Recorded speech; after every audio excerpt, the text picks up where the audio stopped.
Good morning students, मेरा नाम रिजवान है। आरएस क्लासेज में आपका स्वागत है। स्टूडेंट्स, आज हम बात करेंगे सोलर सिस्टम के बारे में।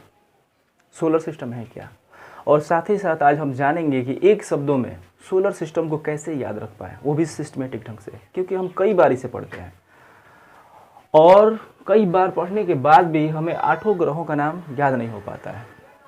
और वो भी अगर बात ये हो सिस्टमेटिक ढंग से याद करने की, तो हम बिल्कुल ही याद नहीं कर पाते। तो आज के बाद ऐसा नहीं होगा स्टूडेंट्स, अगर आज आप इस वीडियो को पूरा देखते हैं तो आप ज़िंदगी में कभी भी इन 8 ग्रहों का नाम भूल नहीं पाएंगे। मैं सिर्फ एक शब्दों में आपको याद दिला दूंगा 8 ग्रहों को कैसे याद रखना है। उससे पहले स्टूडेंट्स, अगर आप हमारे चैनल पर नए हैं तो हमारे चैनल को लाइक और सब्सक्राइब जरूर करें, और साथ में बेल आइकन भी प्रेस करें ताकि आने वाले हमारे हर एक वीडियो का नोटिफिकेशन आपको मिल सके। तो चलिए हम बात करते हैं सोलर सिस्टम में।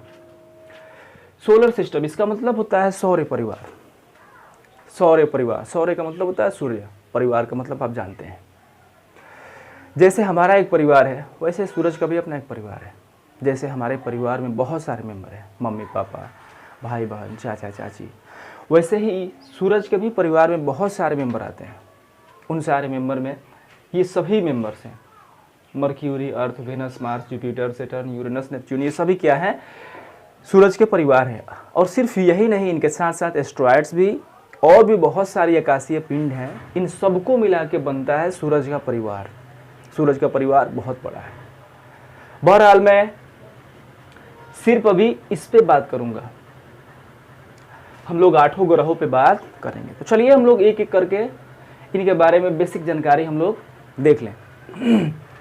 ये हमारा सन है, और ये जो आप देख रहे हैं ऐसे ऐसे जो देख रहे हैं आप सर्किल की तरह का, ये क्या है, ये ऑर्बिट है जिसपे ये ग्रह जो है अपना परिक्रमा करते हैं। किसका? सूरज का। तो सबसे पहले हम लोग बात करते हैं मर्क्यूरी की।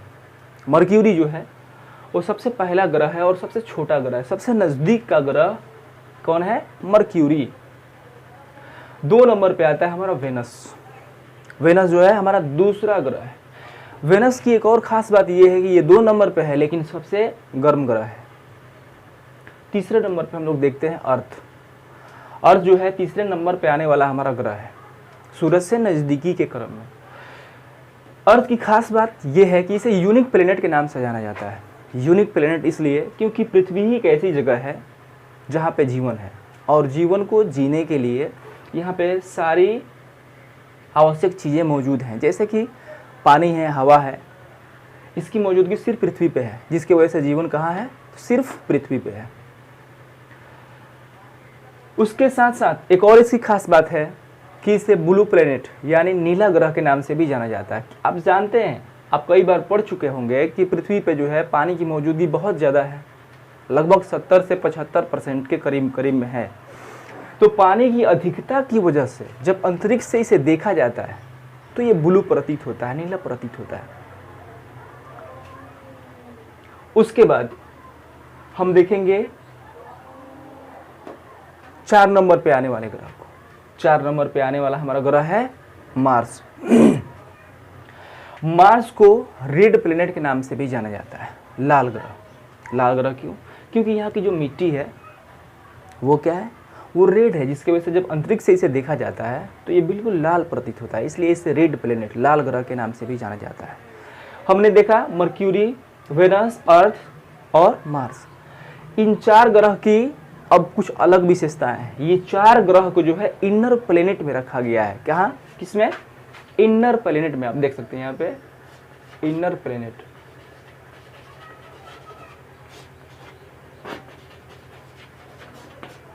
इनर प्लेनेट में इसे रखा गया है, इन 4 ग्रहों को। और इनकी एक और खास विशेषता ये है कि इनर प्लेनेट में आने वाले सभी ग्रहों का जो सरफेस है वो क्या है? सॉलिड होता है, रॉकी होता है।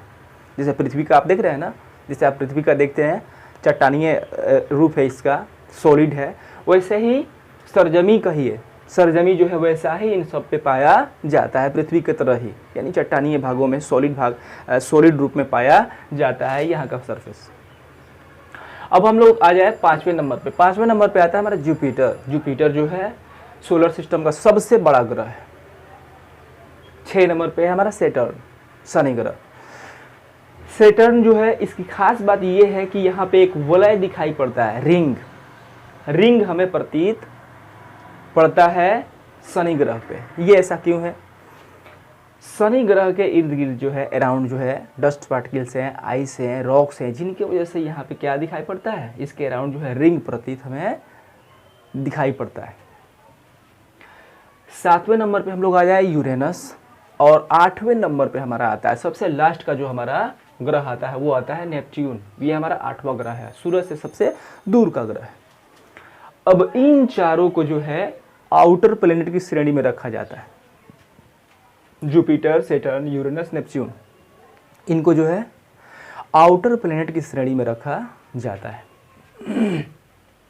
और इनकी एक और ख़ास बात यह है कि इनका जो सरफेस जो है वो इनसे बिल्कुल डिफरेंट है।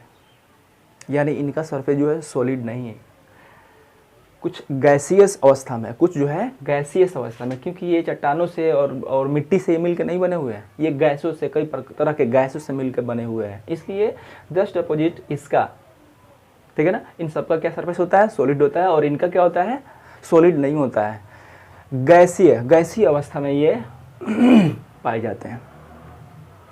अब हम लोग बात करेंगे उस एक वर्ड की, आखिर वो कौन सा एक वर्ड है जिसे अगर हम याद रख लें तो इनको सिस्टमेटिक ढंग से हम याद रखेंगे। 1 नंबर पे कौन आता है, 2 नंबर पे कौन, 3 नंबर पे कौन, 4 पे कौन, 5 पे कौन, 6 पे कौन। तो हम लोग देखते हैं उस वर्ड को।